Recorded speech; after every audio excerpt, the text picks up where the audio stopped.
بسم الله الرحمن الرحيم الحمد لله رب العالمين الرحمن الرحيم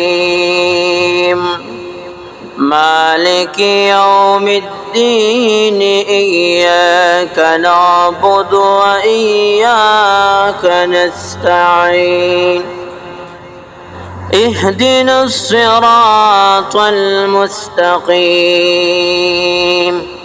صراط الذين أنعمت عليهم غير المغضوب عليهم ولا الضالين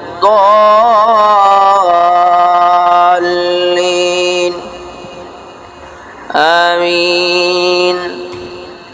وقال رسول الله صلى الله عليه وسلم لا صلاة لمن لم يقرأ بفاتحة الكتاب. وقال تبارك وتعالى في شان حبيبه ومحبوبه إن الله وملائكته يصلون على النبي يا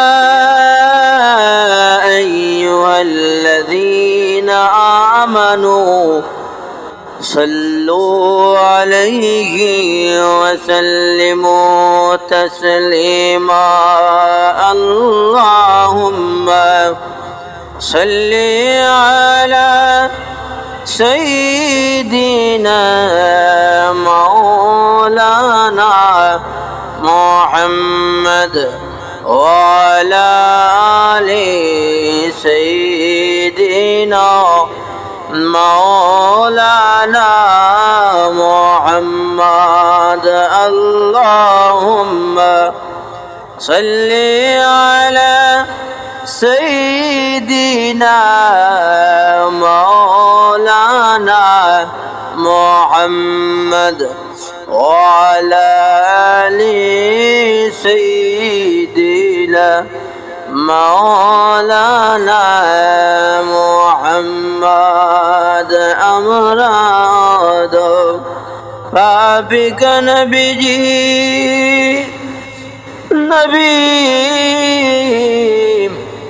আপনাকে যে চিনলাম না সেই কারণে রোজ হাসরে আমাদেরকে বললেন লা আল্লাহুম্মা সাল্লি আলা সাইয়্যিদিনা মাওলানা মুহাম্মদ وعلى آل مولانا محمد بلغ العلا بكماله كشف الدجى بجماله حسنت جميع خصاله صلوا عليه وآله. یہ تیری معراج ہے کہ تو لوحہ قلم تک پہنچا اور میری معراج ہے کہ تو قدم تک پہنچا. بلغ العلا بکمالہ کشف الدجى بجمالہ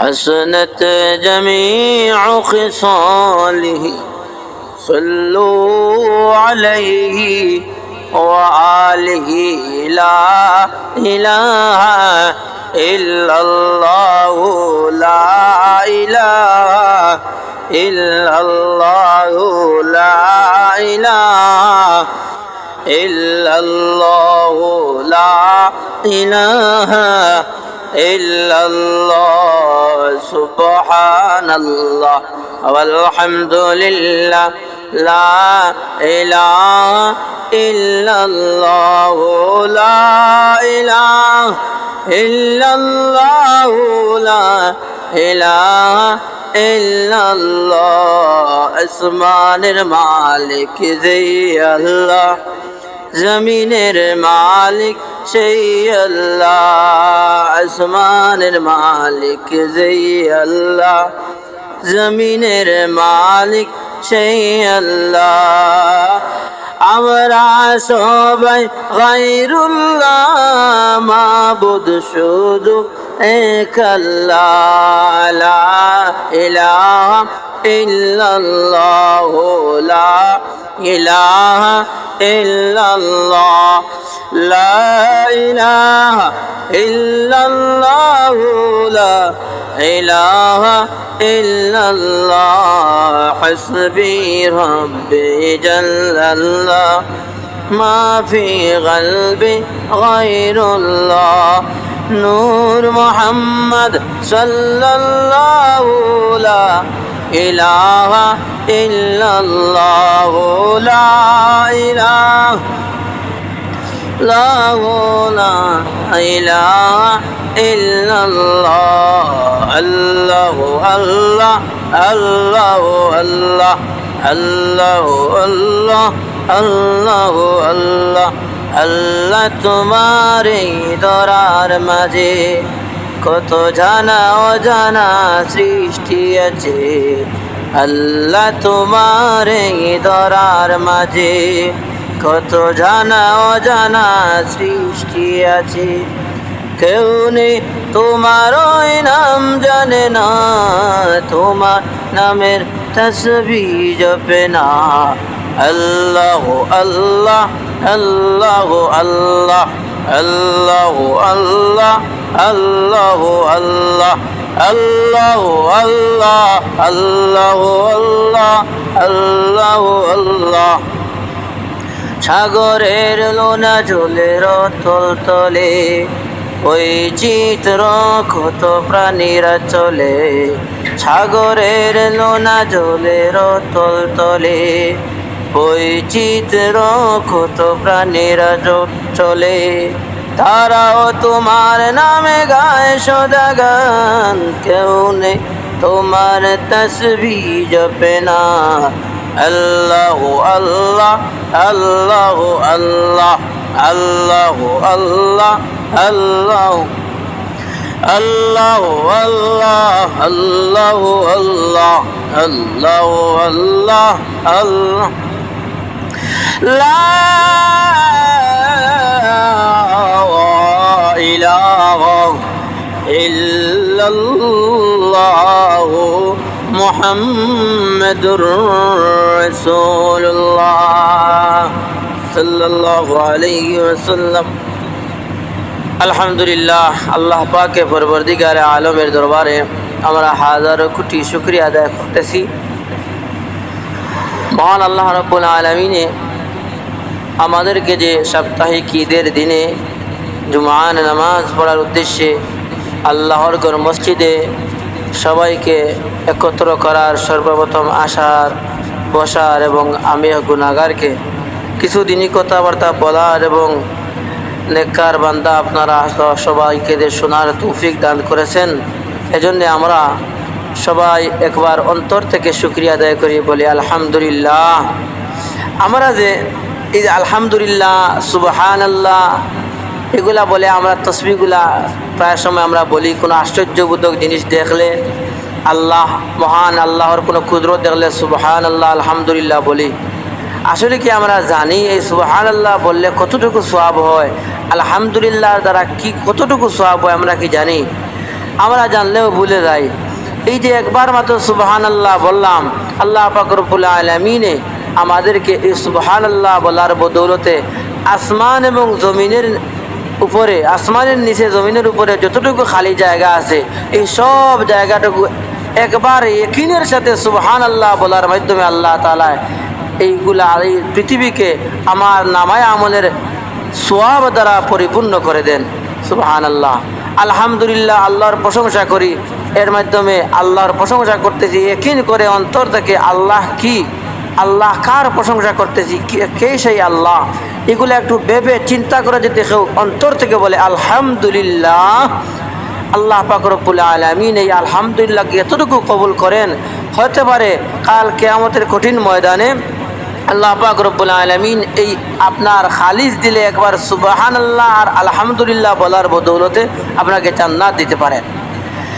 যেমন হযরতে ইমাম গাজ্জালী রাহমাতুল্লাহি আলাইহি তার জীবনের মধ্যে অসংখ্য কিতাবগুলো তিনি লেখেন।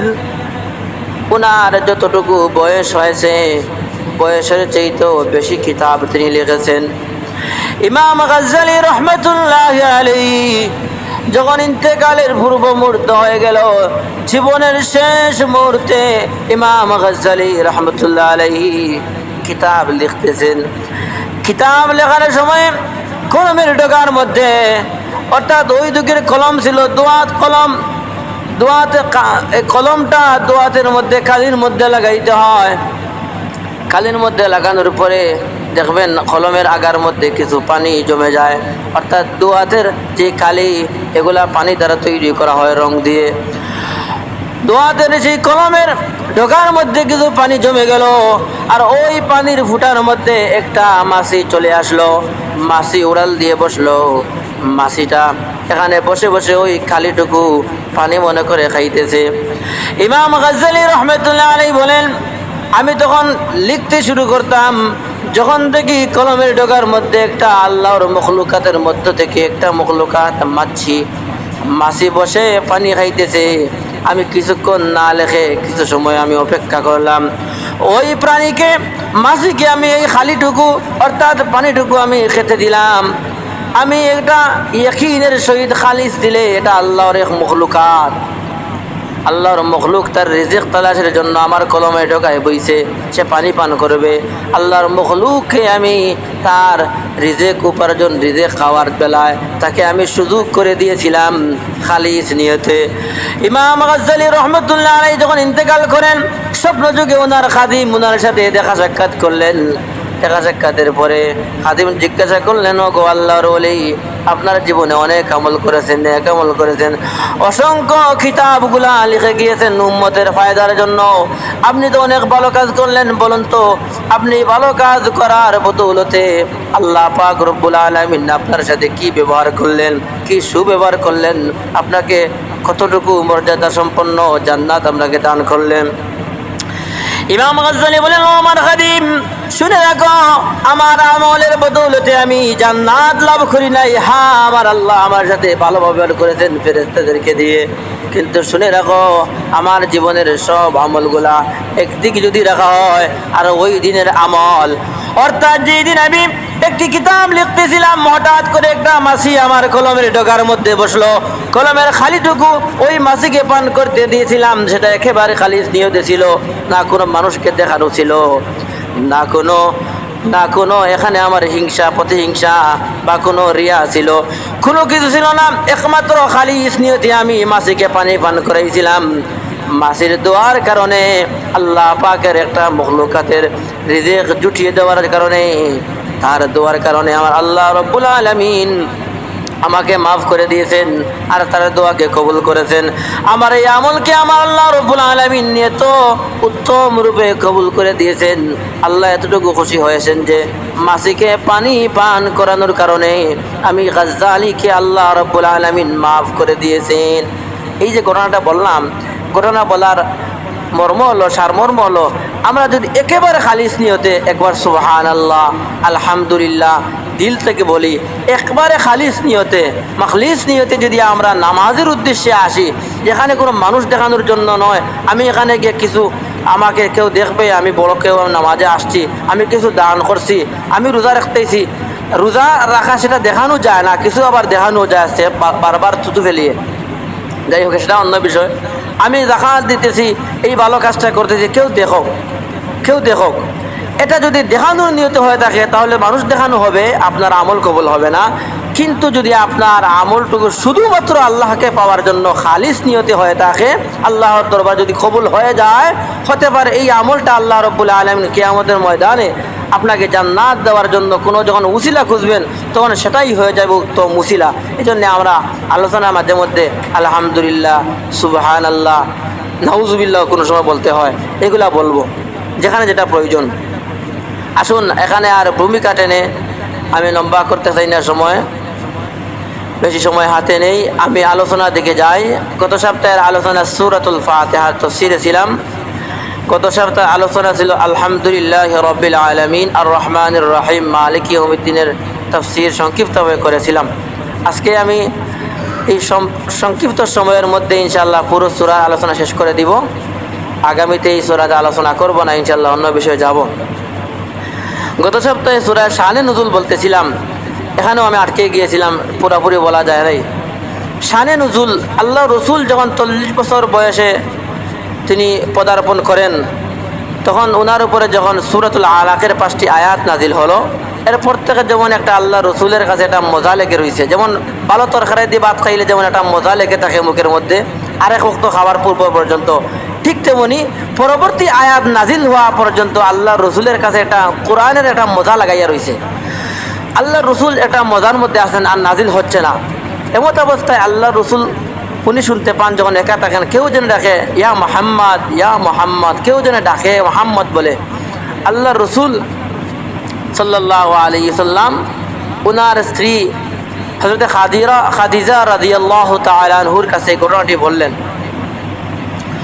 বলার পরে ইমাম খাদিজা রাদিয়াল্লাহু তাআলা আনহা কিন্তু একজন শিক্ষিতা মহিলা। ওই যুগে শিক্ষিত মহিলার খুব অভাব ছিল, একজন ধনাঢ্য এবং ওই যুগের শিক্ষিত একজন মহিলা। তিনি বললেন, যদি আপনাকে কেউ কিছু বলতে চায় তাহলে আপনি শোনার প্রয়োজন, কারণ কোনো ভালো কিছু হতে পারে। সিদ্ধান্ত তিনি না জানিয়ে তাওরাত কিতাবের একজন আলেম, একটু আগে কিতাব পড়েছি, ওনার নামটা ভুলে গেছি, একজন আলেম, ওনার কাছে উনি নিয়ে গেলেন। তাওরাত কিতাব কিন্তু হিব্রু ভাষায় লেখা, ইব্রানি ভাষায়, সেটাকে আরবিতে ট্রান্সলেশন করতেন ওই তাওরাত কিতাবের আলেম। ওনার কাছে নিয়ে গেলেন। ওনার কাছে যাওয়ার পরে যখন ঘটনাটি বললেন, তখন তাওরাত কিতাবের আলেম বলেন যে আপনাকে যদি কেউ পিছন থেকে ডাকে কিছু বলতে চায় তাহলে আপনি শোনার প্রয়োজন, হয়তো আল্লাহর পক্ষ থেকে রহমতের কোনো ফেরেশতা হবে। পরবর্তীতে লম্বা করে যখন যাই হোক, আল্লাহ রসুল অন্য বেলায় যখন ওই ব্যক্তি ডাকতেছেন ইয়া মুহাম্মদ, আল্লাহ রসুল বলেন, কেন ডাকতেছ ইয়া মুহাম্মদ বলে? কি বলবে বলো, কি হয়েছে? ইয়া মুহাম্মদ বলে ডাকনেওয়ালা বলেন, আমি যে কোনো একজন ব্যক্তি নয়, আমি আল্লাহর পক্ষ থেকে ফেরেশতা, আমি হলাম বার্তা প্রেরণকারী, বার্তাবাহক ফেরেশতা হযরতে জিবরাইল আলাইহিস সালাম। হে জিবরাইল আলাইহিস সালাম, আপনার তো অপেক্ষায় আমি আছি, কি যেন একটা নাজিল করে দিলে আল্লাহর পক্ষ থেকে ওহী কুরআনুল কারীম, আমার মধ্যে মজা লাগে গেল। পরবর্তী আয়াত কেন শোনাও নাই, কেন নাজিল করো নাই, আল্লাহর পক্ষ থেকে কেন নিয়ে আসো নাই, আমি তো অপেক্ষায় আছি। জিবরাইল আলাইহিস সালাম বলেন, হ্যাঁ, আপনার উপরে ওহী নাজিল করার জন্য আল্লাহর পক্ষ থেকে ওহী নিয়ে আমি জিবরাইল আলাইহিস সালাম এসেছি। কি ওহী নিয়ে এসেছো? জিবরাইল আলাইহিস সালাম তখন আল্লাহর রাসূলকে শুনিয়ে দেন কানে কানে সূরাতুল ফাতিহা, আলহামদুলিল্লাহি রাব্বিল আলামিন, শেষ পর্যন্ত ওয়ালাদ দাল্লিন, একসাথে 7টি আয়াত। এত মর্যাদাপূর্ণ, এত মর্যাদাওয়ালা একটি সূরা শুনাইলেন, একসাথে 7টি আয়াত। অন্যান্য আয়াতগুলা 6663, মতান্তরে কম অথবা বেশি একটু আয়াত।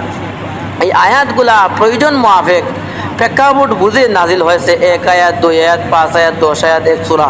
কিন্তু সূরাতুল ফাতিহা নাজিল হওয়ার বেলায় কোনো খণ্ড বিশেষ হয় নাই যে আলহামদুলিল্লাহি রাব্বিল আলামিন সেটা একদিন, আর অন্য দিনে মালিক ইয়াউমিদ্দিন, অন্য দিনে ইহদিনাস সিরাতাল মুস্তাকিম, এভাবে একদিন এই আয়াত আর একদিন সেই আয়াত, এভাবে নয়। পুরো 7টি আয়াত ওয়ালাদ দাল্লিন পর্যন্ত একসাথে নাজিল হয়েছে। এই জন্য নামাজের মধ্যে যদি সূরাতুল ফাতিহা যখন ইমাম সাহেব বা নিজেই যখন পড়বেন, আমি আলহামদুলিল্লাহ বলে শুরু করলাম আর ইয়াকা নাবুদু বলে আমি পারলাম না, পরের সূরায় চলে গেলাম, এভাবে হবে না। সেটা পুরোপুরি সূরা আপনাকে এটাকে বলা হয় সূরাতুল কাফিয়া। 14টি নাম তার আছে, এর একটি নাম সূরাতুল কাফিয়া। এটা পরিপূর্ণ পঠিত সূরা, সারাটা পড়তে হয়, পুরোপুরি এই সূরাটা পড়তে হয়। সূরাতুল ওয়াফিয়া, এটাকে পুরোপুরি পড়তে হবে প্রথম থেকে শেষ পর্যন্ত। এটাকে কি বলা, শুদ্ধ ভাষায় বলা হয় পূর্ণ পঠিত, প্রথম থেকে শেষ পর্যন্ত পাঠ করতেই হবে, না হলে সূরাতুল ফাতিহার হক আদায় হবে না, সূরাতুল ফাতিহা পাঠ করা হবে না, তার ওয়াজিব আদায় হবে না। সূরাতুল ফাতিহা নামাজের মধ্যে পাঠ করা ওয়াজিব। এই জন্য পুরো সূরাটাই আলহামদুলিল্লাহ থেকে নিয়ে ওয়ালাদ-দালিন পর্যন্ত পড়তে হয়। সেটা নাজিল হওয়ার বেলায়ও পুরোপুরিভাবে একসাথেই নাজিল হয়েছে, পূর্ণাঙ্গ সূরা, এই যে মনে হয় পূর্ণাঙ্গ সূরা, তার প্রথম থেকে শেষ পর্যন্ত পূর্ণাঙ্গ সূরাটি একসাথে হযরত জিবরাইল আলাইহিস সালাম আল্লাহর পক্ষ থেকে নিয়ে আসলেন, আল্লাহ রাসূলকে শুনাইলেন। এখন এই সূরা ফাতিহা যদি ফজিলত বলি আরও অনেক সময়, সূরাতুল ফাতিহার ফজিলতের কোনো শেষ নাই।